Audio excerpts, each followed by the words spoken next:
Mutiara Utama Ternate, yakni Mustafa Yasin diancam bakal dipolisikan.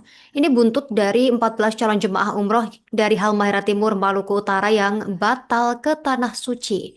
Mereka diduga ditelantarkan oleh Biro Perjalanan tersebut di Jakarta. Untuk informasi selengkapnya, kita sudah terhubung bersama rekan Randi Basri, jurnalis Tribun Ternate. Rekan Randi, silakan informasi selengkapnya terkait dugaan penipuan ini.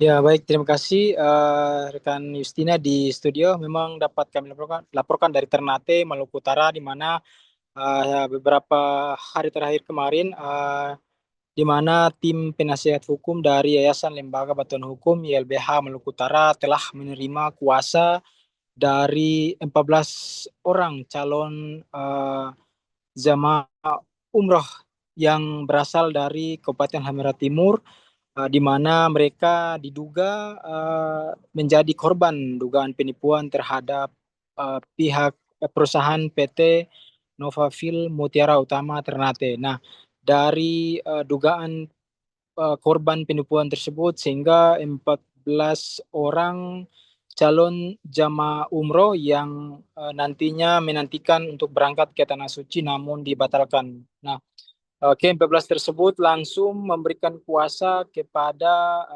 Yayasan Lembaga Bantuan Hukum YLBH Maluku Utara untuk menangani perkara tersebut. Nah, dari keterangan yang disampaikan oleh Direktur YLBH Maluku Utara M. Bahtiar Husni, di mana para 14 calon jamaah umroh yang merupakan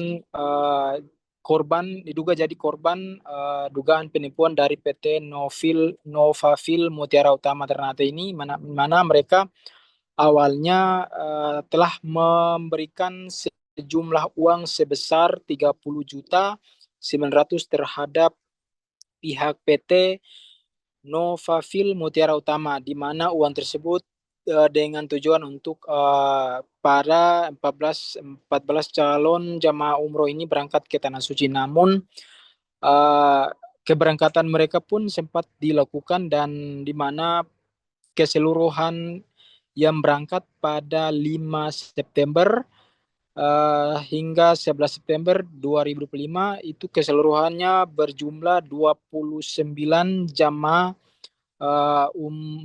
umroh yang mana diberangkatkan oleh PT tersebut, PT Travel tersebut. Nah, dari keberangkatan tersebut, di mana 29 orang jemaah ini memang sempat sudah diberangkatkan dari Ternate menuju ke Jakarta, dan di Jakarta sendiri di mana terdapat kekecewaan terhadap 14 calon jemaah umroh ini, di mana mereka menilai ada kejanggalan dari pihak travel, di mana setelah berada di Jakarta mereka diminta menambahkan biaya tambahan sebesar 10 juta, sementara biaya awal sesuai paket yang diberikan oleh pihak PT Travel Novafil Mutiara Utama kepada calon jemaah sebesar 30.900.000 rupiah.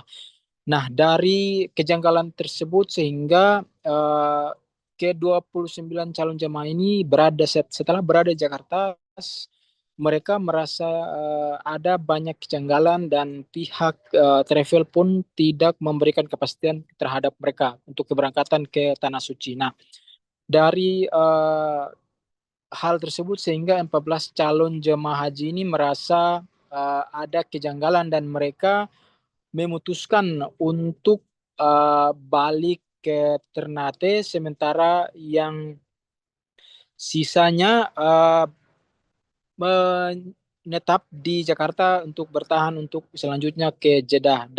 Dari 14 orang ini mereka memutuskan balik ke Ternate karena dari selama tanggal 5 September hingga 11 di Jakarta tidak ada kepastian dari pihak travel, bahkan biaya makan pun hingga nginap para 14 calon jemaah haji mengungkapkan bahwa mereka merasa ini tidak masuk akal, sementara dari paket yang mereka sudah dibayarkan itu sudah terinclude di dalam paket tersebut, sementara hasil di lapangan mereka bahkan diminta untuk menambah biaya kembali sebesar 10 juta di luar dari makan maupun biaya nginap di selama di Jakarta. Nah, untuk memastikan itu 14 calon jemaah umroh ini mengambil keputusan dan balik ke Ternate karena mereka takut dengan kejanggalan ini ketika mereka melanjutkan perjalanan dari Jakarta ke Jeddah ketika pihak travel tidak memberikan kepastian dengan sejumlah pelayanan yang mereka berikan, maka mereka memutuskan untuk balik ke Ternate. Nah, setelah di Ternate, Tribuners, para 14 calon jamaah umroh ini sempat juga mendatangi pihak travel untuk menanyakan kepastian, namun tidak ada kejelasan seperti disampaikan pihak travel PT Novafil Mutiara Utama. Nah, dengan hal tersebut sehingga mereka memutuskan untuk memberikan kuasa kepada tim penasihat hukum mereka yakni M. Bahtiar Husni selaku Direktur Yayasan Lembaga Bantuan Hukum Maluku Utara. Nah, hingga saat ini Tribunars pihak 14 yang calon jemaah haji yang diduga menjadi korban penipuan terhadap travel tersebut sudah memberikan kuasa kepada pihak YLBH Yayasan Bantuan Hukum Maluku Utara dan informasi yang disampaikan oleh M. Bahtiar Husni selaku kuasa hukum juga mereka telah menyiapkan sejumlah bukti-bukti dan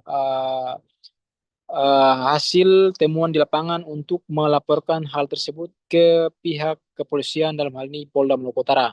Sementara hingga saat ini kami dari Tribun Ternate juga masih berupaya konfirmasi ke pihak Direktur PT Novafil Mutiara Utama Ternate atas nama Mustafa Yasim, namun belum direspon atau belum mendapat tanggapan dari pihak travel tersebut. Nah, sementara untuk 14 orang yang diduga menjadi korban penipuan saat ini atas nama masing-masing Suhartini Hipanu, Suhaimi Tagopu, Damayang Umasugi, Senari Faudi, Ponimah Sukirdi, Laila Susilo Sugiono, Sikman Ardika Almia, Almera Salsabila, Ponima Dujali, Musdi, dan Nurdin. Nah, hingga saat ini mereka telah memberikan kuasa kepada Yayasan Bantuan Lembaga untuk menelusuri kasus tersebut karena mereka merasa dapat diduga menjadi korban penipuan dan pihak 14 calon jemaah haji yang berasal dari Halmahera Timur ini berharap kepada Kemenak kabupaten kota maupun provinsi untuk ikut memperhatikan masalah tersebut. Seperti itu Ikan Justina kami laporkan dari Ternate, kembalikan ke studio. Terima kasih. Download Tribun X sekarang. Menghadirkan lokal menjadi Indonesia.